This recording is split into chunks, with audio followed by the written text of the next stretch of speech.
realistic objects. Cool. Can everybody see this and hear me okay?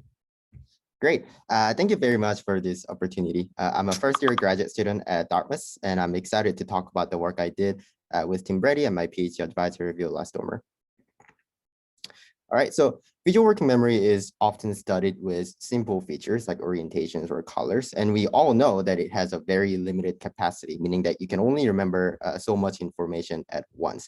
And this capacity is even thought of as fixed when you are asked to remember more and more information at once. People are consistently pretty bad at the task. But previous studies have consistently also shown that using more meaningful items can actually boost visual working memory performance. For example, this study by Brady and Stormer compared visual working memory of either real-world objects like this toilet paper, I think it's a basket and whatnot, and compared the performance with just simple features like different colors. Turns out when asked people which stimulus they saw with the 2AFC, people were able to remember real-world objects better than the colors. And another study by Stormer and Brady, they used Mooney phase stimuli that are sometimes seen as real face and sometimes not.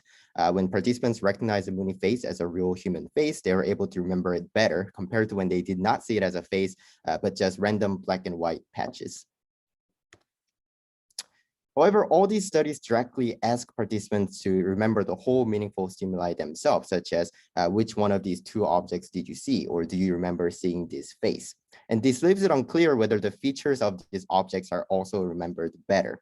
So the question we're asking here is, will more meaningful stimuli also boost memory for other features of the stimuli that are not meaningful themselves, such as the orientation or the colors of the stimulus? For instance, imagine seeing these two different scenarios. In scenario one, you see this cute little car and a cute little ship.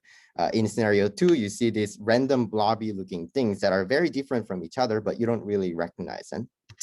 And in a moment, I ask you in scenario one, did you see this car or not? Versus in scenario two, did you see this random blobby thing? You'll find yourself much easier answering whether you saw the car or not compared to the blobby thing in scenario two.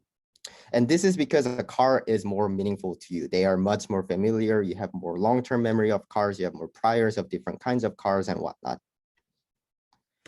But then imagine I asked you instead, did you see a yellow stimulus or a blue stimulus?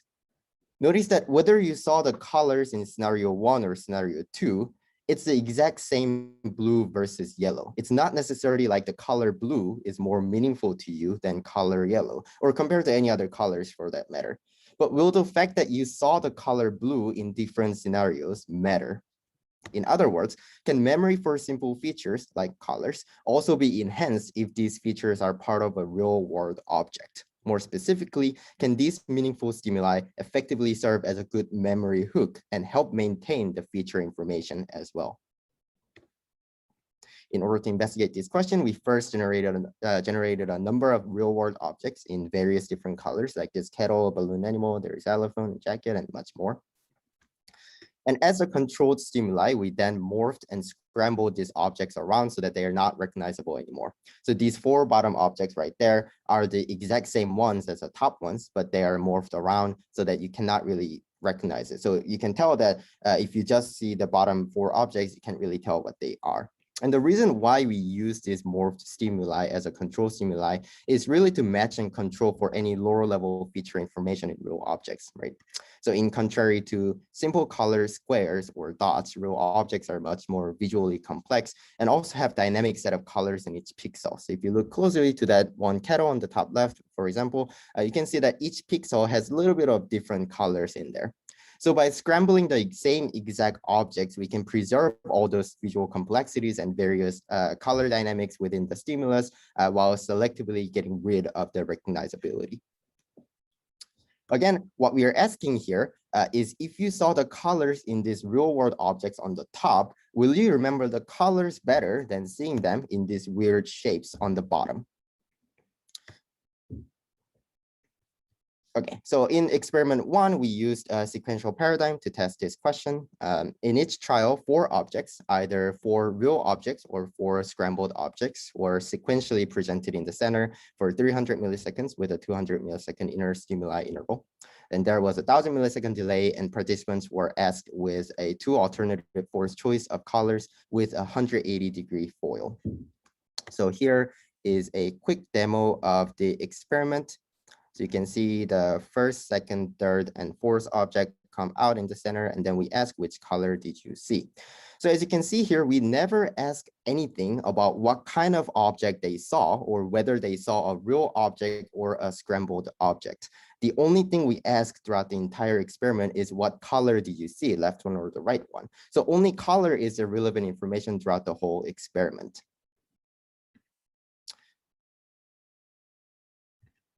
All right, and before I move on with the data, I just wanted to quickly mention that all the experiments were pre-registered and participants were recruited online. And for data analysis, we computed D prime value as a measure of memory strengths and excluded any participants who had lower than 0.5 overall D prime. And looking at the data, you can see that real world object resulted in better color memory compared to the scrambled object. So far, our data shows that meaningful stimuli can indeed boost simple feature memory as well, and that objects may serve as a good maintenance or retrieval cues that people can rely on in this sequential presentation. But of course, in experiment one, participants somewhat had to rely on the objects as a retrieval cue since they didn't really have much other cues in a sequential paradigm. And recognizable shapes are probably just much easier to tell apart than the scrambled versions. On the contrary, in other visual working paradigms, it's very common to give participants spatial information to retrieve the memory item, like a spatial cue to retrieve the item. So what if we give more spatial information as well in this paradigm? Well, giving more spatial information that participants can rely on, get rid of this realistic object boost. And to test this out in experiment 2, we changed the paradigm to simultaneous display. Here, any 4 of the real world objects or 4 scrambled objects showed up all at the same time in different locations around the center. Again, there was a 1,000 millisecond delay, and we asked the participant with the same exact 2AFC color response with a 180-degree foil. In experiment 2A, there was no spatial cue, and in experiment 2B, there was a spatial cue telling people where the target stimulus was presented. So in experiment 2B, there is really no need for the participants to remember what kind of stimulus it was. They can just focus on answering what color was presented at which location to complete the entire task. Again, this is a quick demo of the experiment 2A without the cue. So you can see all 4 objects show up at the same time. And then we ask them, which color did you see? And then experiment 2B, it's the same thing with a spatial cue, telling them where the object was or where the stimulus was. Again, the only relevant feature here is the color. And other than this display difference, all data collection and analysis, everything were identical to the experiment 1. All right, so the data. In experiment 2A, we see the same exact pattern of data where color memory was better in real world object condition. In experiment 2B, also, we see the exact same data pattern. So people were able to remember colors better when they saw it in real world objects, even though they were given clear spatial information that they could rely on to remember the colors. Now, one question one might have is, isn't this just perceptual difference? Maybe it's just harder to see colors in scrambled objects in general compared to the real world objects. And this is not super likely since we're using 180-degree foils in 2AFC. So you can see on the right side, this is a 180-degree difference on the color wheel that we're using. And it's very clear that the stimulus on the left side is very different than the stimulus on the right, whether they are in the real world object or scrambled object, as long as you have normal color vision and everything. But it is still true that lower level feature arrangements are quite different between the scrambled and the real objects. And we can simply test this out by replacing the scrambled objects with upside down objects, which are harder to recognize, but still have the more well-matched lower level arrangements, just upside down this time. So in experiment 3, we had the exact same simultaneous paradigm as the experiment 2, but just replaced the scrambled object with the upside down object. Other than that, all the data collection analysis, all identical. And for experiment 3, the exact same pattern of data showed where the color memory was better for upright object compared to the upside down object.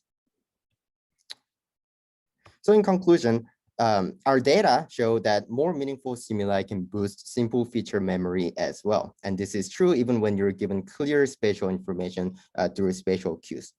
Also, this is not simply due to perceptual differences between the scrambled versus real-world objects, as we were able to replicate the same exact pattern of data with upside-down objects. And more broadly, this shows that even though these two feature dimensions, so one is the objectness, whether you can recognize the object or not, the other is color, different colors that we showed, even though these two feature dimensions seem separate and unrelated to each other, they can in fact interact with each other in visual working memory. And this is consistent with the idea of hierarchical memory representations in a way that knowledge or familiarity of the objects can help you maintain the lower level features of those stimuli as well. In other words, meaningfulness of objects may work as a good memory hook so that you can also remember the colors of them better. And overall, it shows that visual working memory capacity for simple features is not completely fixed. Contextual information, like whether the stimuli are meaningful or not, can in fact boost visual working memory performance for even the simple features. So when only using the color dots or squares as visual working memory stimuli, it might not necessarily capture the full story of how we can recruit more capacity depending on the contextual information. Thank you very much, and I'll be happy to answer some questions and discussions. Thank you.